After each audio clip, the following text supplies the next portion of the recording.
કેમ છો મિત્રો? તમારું સ્વાગત છે મારી ચેનલ કુકુસ કિચનમાં। મિત્રો શ્રાવણ મહિનો આવી ગયો છે તો તમને ફરાળી વાનગી તો ખાવાનું મન થતું હશે, તો ચાલો આજે આપણે ગરમા ગરમ ફરાળી પેટીસ બનાવશું। જુઓ કેવી સરસ સોફ્ટ અને અંદરથી મસાલો જુઓ। તો મિત્રો તમને મારી રેસીપી ગમે તો પ્લીઝ એને લાઇક શેર અને સબસ્ક્રાઈબ કરી દેજો। તો ચલો આપણે રેસીપી તરફ આગળ વધીએ। તો ચાલો મિત્રો આજે આપણે જોઈ લઈએ ફરાળી પેટીસની સામગ્રી। આ છે લીલા મરચાં અને આદુની પેસ્ટ, આ ખાંડ છે, લીંબુ છે, થોડા કાજુ બદામના ટુકડા છે, આ ટોપરાનું છીણ છે, આ સિંગદાણા છે, આ ગરમ મસાલો, આ તલ, આ મીઠું અને કોથમીર। મિત્રો આ મોટા 3 બટેકા છે જેને મેં બાફીને રાખી દીધા છે અને ઠંડા થવા દીધા છે। આ તળવા માટે તેલ છે અને આ તપકીર છે। મિત્રો તપકીર વગર આપણી પેટીસ નહીં બને, કેમ કે આમાં તપકીર ખૂબ જ જરૂરી છે, તમને કોઈ પણ કરિયાણાની દુકાને મળી જશે। આપણે એક મોટી સાઈઝનું બાઉલ લઈ લેશું, એમાં આપણે જે બાફીને રાખ્યા છે બટેકા એ લઈ લેશું બધા જ,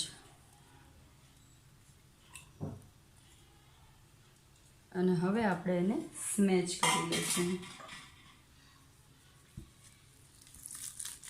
તો આપણા બટેકા એકદમ સરસ થઈ ગયા છે। હવે આપણે એમાં સ્વાદ પ્રમાણે મીઠું નાખશું। બહુ મીઠું નથી નાખવાનું કેમ કે આપણા મસાલામાં પણ મીઠું છે। અને આપણી આ તપકીર છે એને 2 થી 3 ચમચી નાખીશું। પછી આપણે જોશું જો આપણને જરૂર લાગે તો પાછળથી થોડી એડ કરી દઈશું।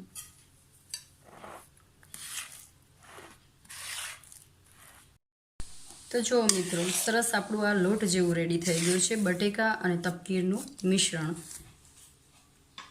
જો હવે આપણે સેજ હાથમાં તેલ લઈને એને ચીકણા કરી લેવાના છે અને સરસ મજાની એક ગોળી વાળી લેવાની છે।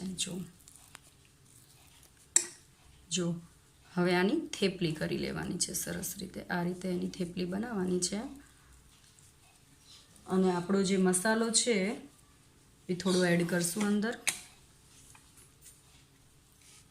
આ રીતના આપણો મસાલો એડ કરશું અંદર અને આપણે એને વાળી લેશું સરસ મજાની ગોળ। જો આ રીતનું,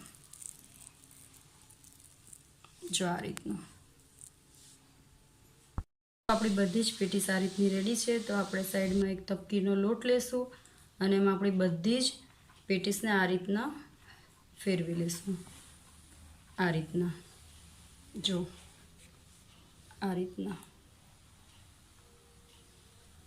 બધી જ પેટીસને આપણે એવી રીતના લોટમાં રગદોળી લેવાની છે। જો આ રીતના બધી જ પેટીસ આપણી એવી રીતના રગદોળાઈ જાય પછી આપણે એને સાઈડમાં મૂકી દઈશું। તો આપણી બધી જ પેટીસ રેડી છે। હવે આપણે સ્ટવ ઓન કરી દઈશું અને તેલ ગરમ થવા મૂકી દઈશું।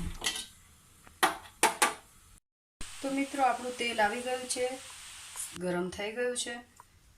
તો આપણે આ પેટીસ લીધી છે ને, તેલમાં આપણે જ્યારે અંદર એને નાખીએ ને ત્યારે એને પાછું એક વખત આપણે આ રીતના કરવાનું, એટલે આપણી પેટીસ ખુલી ન જાય, આ રીતના।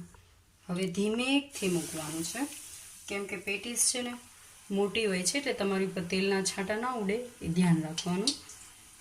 તેલમાં મૂક્યા પહેલાં એક વખત જરૂરથી એને હાથમાં ફેરવી લેજો।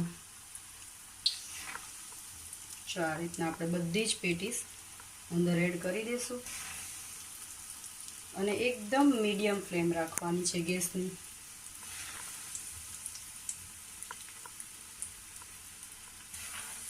આપણે બધી જ પેટીસ અંદર એડ કરી દીધી છે અને થોડી વાર સુધી આપણે એને હલાવવાની જ નથી। આપણી બધી જ પેટીસ સરસ મજાની ગોલ્ડન બ્રાઉન કલરની થઈ ગઈ છે। તો હવે આપણે એને એક પ્લેટમાં કાઢી લઈશું। એને એકદમ ધીમેથી કાઢવાની છે અને એક બબે બને ને ત્યાં સુધી એટલી જ કાઢવી, બધી એક જોડે ન કાઢવી। મિત્રો આપણી ગરમા ગરમ ફરાળી પેટીસ તૈયાર છે। જો તમને આ રેસીપી ગમે તો પ્લીઝ એને લાઇક શેર અને સબસ્ક્રાઈબ કરી દેજો। Like a Hellcat.